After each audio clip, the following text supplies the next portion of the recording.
뉴저지 포트리에서 발생한 경찰 총격으로 희생된 빅토리아 2 사건에 주민들이 분노하고 나섰습니다. 한인단체와 주민 등 수백 명이 타운홀 앞에서 집회를 개최하고 총격 경찰에 대한 징계를 촉구했습니다.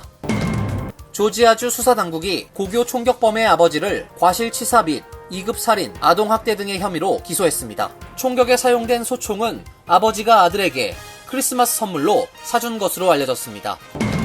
한국 법무부가 한인 동포들의 선천적 복수국적법 개정 요청에 거부 의사를 표명했습니다. 법무부는 정해진 기간 내 국적 이탈을 하면 문제 없다는 원론적인 답변을 내놨습니다. 교통당국이 항공사들의 마일리지 제도 축소 의혹에 대해 전례 없는 대대적인 조사를 벌이기 시작했습니다. 코로나19 감염자가 빠른 속도로 증가하고 있는 가운데 보건당국이 최신 백신 접종을 독려하고 있지만 무보험자가 백신을 맞으려면 약 $200를 내야 하는 것으로 나타났습니다. 이상은 오늘의 주요 뉴스입니다. 시청자 여러분 안녕하십니까? KBN 뉴스입니다.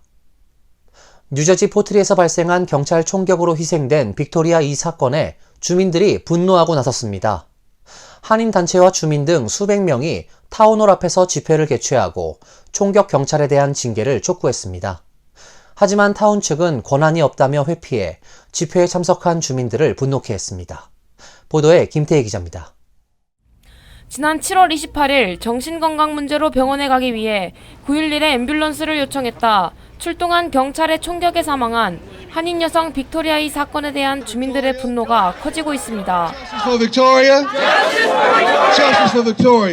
어제 저녁 포트리 타운홀 앞에는 한인들은 물론 타민족 주민까지 약 200여 명이 자리를 함께하고 보드캠 영상 공개로 경찰의 잘못된 대응이 명백하게 밝혀졌지만 타운은 당시 출동한 경찰은 물론 총격 경관에 대한 징계와 재발 방지에 대한 어떠한 조치도 하지 않고 있다며 포트리 타운 정부를 비난했습니다. 포트리 경찰서는 OPIA 조사가 완료될 때까지 사건과 직접 연관이 있는 토니 피켓스 2세 경찰관과 다른 경찰관들을 즉시 휴직 또는 행정 업무로 배치했다면 알려주시고 안 했다면 그렇게 할 것을 보장해 주시기 바랍니다. 어제 집회에는 사망한 빅토리아 이 씨의 가족도 함께했습니다. 이 씨의 아버지는 집회에 참석해준 많은 사람들에게 감사의 말을 전했습니다. 감사합니다. 예, 바쁘시고 그럴 텐데 저희 그 딸의 그 죽음에 대해서 정의로운 어떤 해결을 지지하시려고 이렇게 와주셔서 바쁜 시간에 와주셔서 정말 감사합니다. 다시 한번 감사드립니다. 시위대는 타운홀을 출발해 포트리 중심을 지나는 메인 스트릿을 따라 행진하며 억울한 죽음을 당한 빅토리아의 이름을 외쳤고 다시 타운홀로 돌아와 현관 앞에 헌화했습니다. 어제 집회는 7시부터 예정된 타운홀의 워크 세션을 앞두고 진행됐습니다. 집회 참가자들은 회의에 참석해 타운 정부의 입장을 물었고 포트리 마크 소콜리치 시장은 현재 주 검찰에서 조사 중인 사건으로 타운은 관여할 수 없다는 입장을 반복했습니다. 한편 빅토리아 이 씨에게 총격을 가한 토니 피킨스 주니어 경관은 현재 의료적인 이유로 근무를 하지 않고 산재 보상을 받고 있는 것으로 알려졌습니다. 또 당시 함께 출동했던 다른 경관들은 모두 정상 근무 중에 있습니다. KBN 뉴스 김태희입니다. 조지아주 수사당국이 지난 4일 애틀랜타 인근의 한 고등학교에서 4명을 살해한 14세 총격범의 아버지를 과실치사 및 2급 살인, 아동학대 등의 혐의로 기소했다고 밝혔습니다. 총격에 사용된 소총은 아버지가 아들에게 크리스마스 선물로 사준 것으로 알려졌습니다. 조지아주 수사국은 어제 총격범인 콜트 그레이의 아버지 콜린 그레이를 과실치사 4건, 2급 살인 2건, 그리고 아동학대 8건 등의 혐의로 체포 후 기소했습니다. 크리스 오시 GBI 국장은 콜린의 혐의와 관련해 그의 혐의는 그의 아들이 벌인 행동 및 아들이 무기를 소지할 수 있도록 허용한 것과 직접적으로 연관된다고 밝혔습니다. 콜린은 아들이 범행에 사용한 총은 지난해 12월 자신이 아들에게 사준 것이라고 진술한 것으로 알려졌습니다. CNN은 범행에 사용된 AR-15 스타일의 소총이 지역 총기 가게에서 크리스마스 선물로 구입된 것이라고 보도했습니다. 콜린에게 적용된 2급 살인 혐의는 2급 아동학대를 저지른 사람이 그 과정에서 제3자의 죽음을 초래한 경우에 적용됩니다. 조지아주에서 2급 살인은 최소 10년에서 최대 30년의 징역형에 처해집니다. 워싱턴 포스트는 콜린의 혐의가 지금까지 학교 총기 난사범의 부모에게 적용된 것 중 가장 중대한 혐의라고 전했습니다. 한편 총격범인 콜트 그레이는 살인 혐의로 기소됐으며 성인으로 취급돼 일반 법정에서 재판을 받는다고 수사당국이 밝혔습니다. 미국에서 미성년자는 일반적으로 소년가정법원에서 재판받지만 강력 사건의 경우에는 법원의 판단에 따라 성인과 같은 재판을 받기도 합니다. 한국 법무부가 한인 동포들의 선천적 복수국적법 개정 요청에 거부 의사를 표명했습니다. 법무부는 동부지역 한인 단체들이 지난 7월 제출한 대통령 청원에 대해 정해진 기간 내 국적 이탈을 하면 문제없다는 원론적인 답변을 내놨습니다. 법무부는 11개 한인단체에 보낸 답변서에서 국적 자동 상실제를 인정할 수 없는 이유로 현재 국적 이탈 신고 및 허가 제도로 국적 문제를 해결할 수 있다는 점, 국적 자동 상실제는 재외 국민에 대한 기민 정책이라는 우려, 그리고 국적법 개정으로 국적 자동 상실제에서 국적 선택 명령제로 전환된 점 등을 들었습니다. 법무부는 재외 동포들이 해당 국가의 공직이나 정계에 진출할 때 현행 국적법이 족쇄가 된다고 주장하고 있지만 기간 내에 국적 이탈 신고를 한다면 문제는 없을 것이라고 밝혔습니다.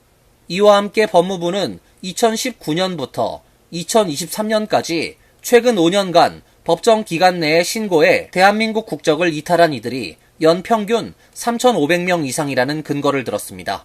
또한 법무부는 기간 내 신고를 놓쳤더라도 정당한 사유가 있다면 예외적 국적 이탈 허가를 신청할 수 있다고 덧붙였습니다.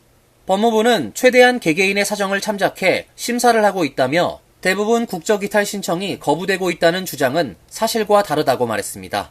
하지만 법무부는 예외적 국적 이탈 허가 현황에 대해선 정확한 통계는 발표하지 않고 있습니다. 그러나 해외에서 태어난 한인 중엔 태어나면서부터 한국 국적도 갖고 있다는 사실조차 모르고 있는 경우도 많이 있습니다. 부모가 이혼했거나 한국에 부모의 혼인신고나 출생신고가 안 돼 있어 포기하는 경우도 다수입니다. 한인들은 만 18세가 되는 해 3월 말까지 국적 이탈을 안 하면 병역 의무를 부과하고 병역 기피자로 38세까지 국적 이탈을 못하도록 하고 있는 현행 국적법을 개정해 국적 자동 상실 조항을 부활해야 한다고 요구하고 있습니다. 11월 대선을 앞두고 아시아계 미국인들의 유권자 등록이 많이 증가한 것으로 나타났습니다.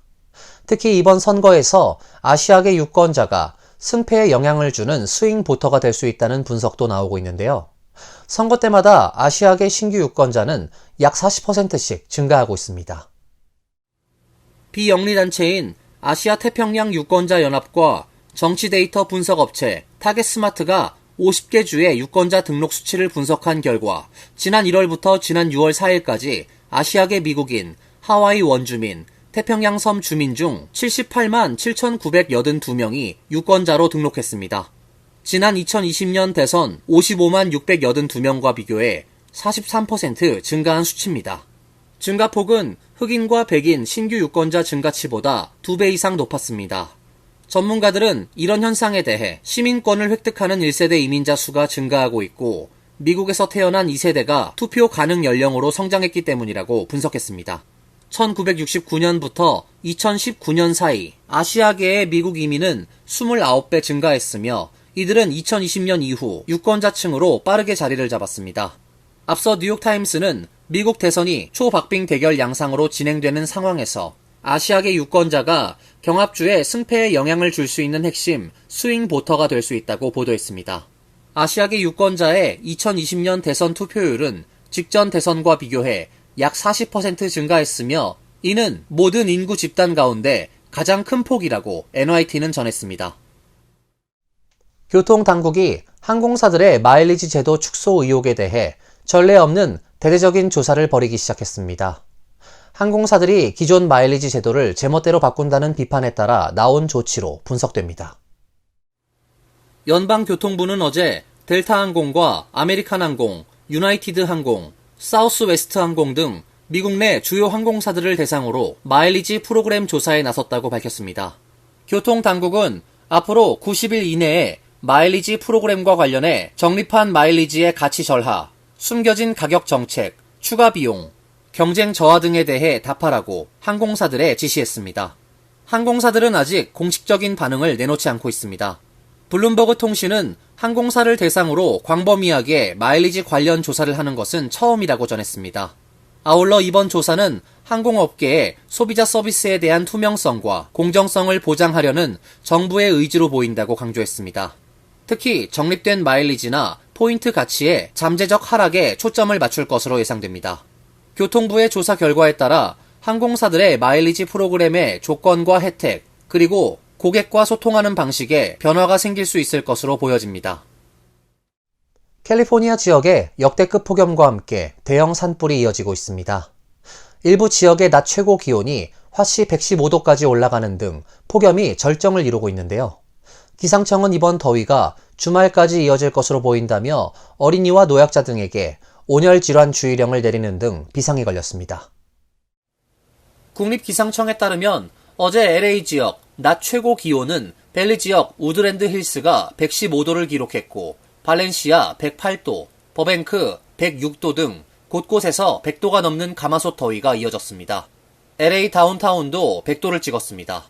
기상청은 9월 더위가 흔하지만 이번처럼 폭염이 장기간 이어지는 것은 다소 이례적이라며 불볕 더위는 주말까지 이어질 것으로 전망했습니다. 폭염 속에 대형 산불까지 곳곳에서 확산되고 있습니다. 리버사이드 카운티에서는 3건의 산불이 발생했고 북가주와 중가주에서도 대형 산불이 한 달째 이어지면서 많은 지역이 잿더미로 변하고 있습니다. 캘리포니아주 소방국에 따르면 지난 4일 오후 4시께 리버사이드 카운티 굿호프 지역에서 산불이 발생해 현재까지 총 130에이커를 태웠습니다. 확산 속도가 빨라 인근 지역 주민들에게 대피령이 내려졌습니다. 지난 1일에는 리버사이드 카운티 세나신토 산간 지역에서 발생했던 레코드 산불이 총 517에이커를 태웠고 리버사이드 엔자 지역에서 4일 발생한 체프먼 산불과 지난달 31일 엔젤레스 국유림 지역에서 발생한 비초타 산불도 현재 진행 중입니다. 뉴욕 퀸즈 써니사이드에 거주하는 30대 한인 남성이 이웃 주민들의 차량을 고의로 파손시키고 아파트 유리창문을 훼손하는 등 난동을 부리며 2년여간 이웃을 괴롭혀온 혐의로 체포됐습니다. 뉴욕시경은 지난달 30일 퀸즈의 써니사이드 39 플레이스 선상 아파트에 거주하는 데이비드 옥시를 폭행, 협박, 체포 거부, 불법 약물 소지 및 거래 시도, 기물 파손 혐의 등으로 체포, 기소했다고 밝혔습니다. 이웃들의 증언에 따르면 옥시는 최근 주변 길가에 주차된 차량 창문 유리를 벽돌로 내리쳐 파손시키고 자신의 집에서 창문 바깥으로 정육용 칼을 던져 길 건너편 아파트 유리창을 파손시켰습니다. 또 비비건으로 아파트 통로 유리창을 부수는 등 이웃들의 안전을 위협하는 행각을 저지른 것으로 알려졌습니다. 경찰에 따르면 체포 당시에도 옥시는 자신을 체포하려던 경관을 벽으로 밀쳐 부상을 입히는 바람에 경관들이 추가로 투입돼 옥시를 제압했습니다.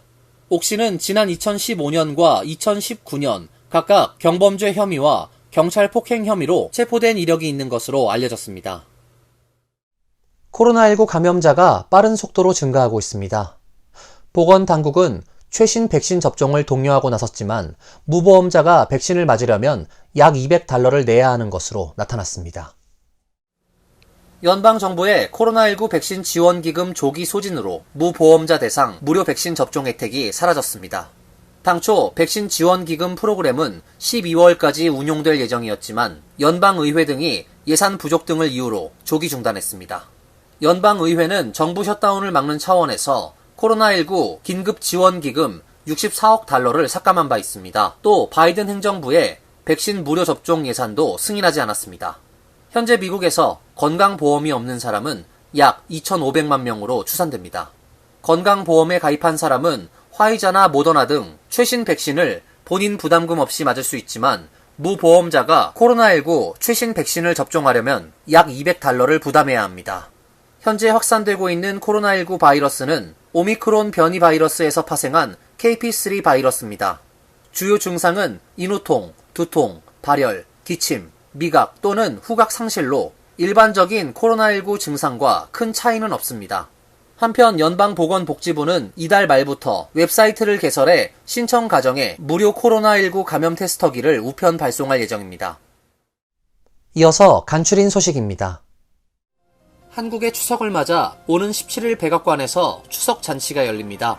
이번 행사는 백악관에서 처음 열리는 추석 행사로 한국 문화와 전통을 기념하고 한인 커뮤니티와 유대감을 강화하는 중요한 자리가 될 전망입니다. 추석 잔치는 17일 오후 5시부터 7시까지 아이젠하워 이그제큐티브 오피스 빌딩에서 열리며 한국의 전통 음식이 준비되고 참석자들은 한복 착용이 권장됩니다.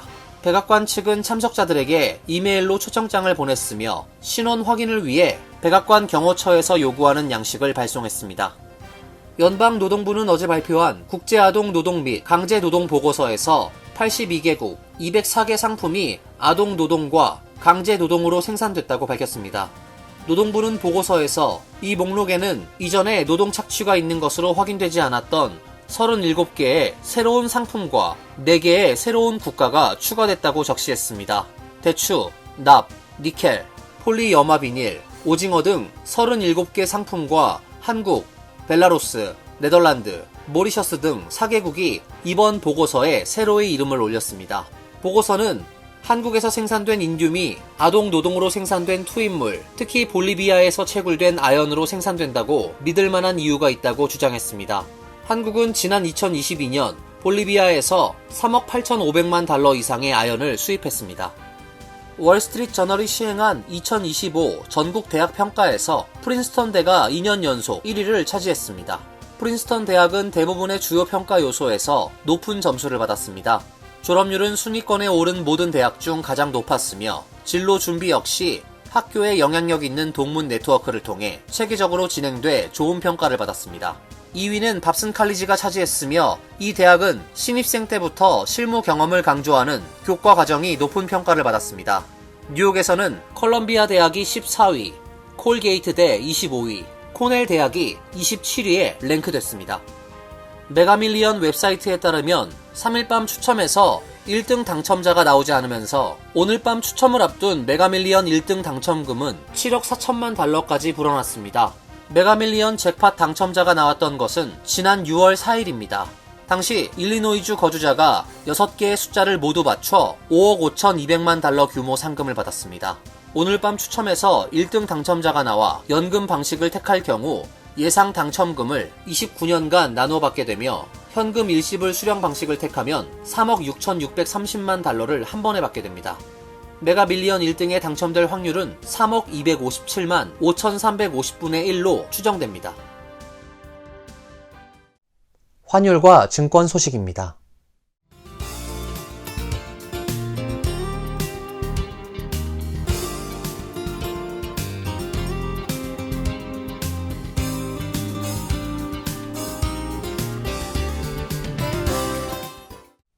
이어서 날씨입니다. 내일은 비 소식이 있습니다. 대체로 흐린 가운데 천둥 번개를 동반한 소나기가 예보되어 있습니다. 낮 최고 기온 73도, 섭씨 23도, 밤 최저 기온 54도, 섭씨 12도로 예상됩니다. 일요일은 다시 맑은 날씨가 예상됩니다. 다음 주도 맑은 날씨가 이어질 것으로 보입니다. 이상으로 KBN 뉴스를 마칩니다. KBN과 함께 즐거운 시간 되시길 바랍니다. 위 동부 최대 한인방송 KBN이 제작하는 KBN 뉴스는 웹사이트 mykbn.com 그리고 유튜브와 페이스북에서 다시 보실 수 있습니다. 좋아요, 구독, 알림 설정은 뉴스 제작에 큰 도움이 됩니다.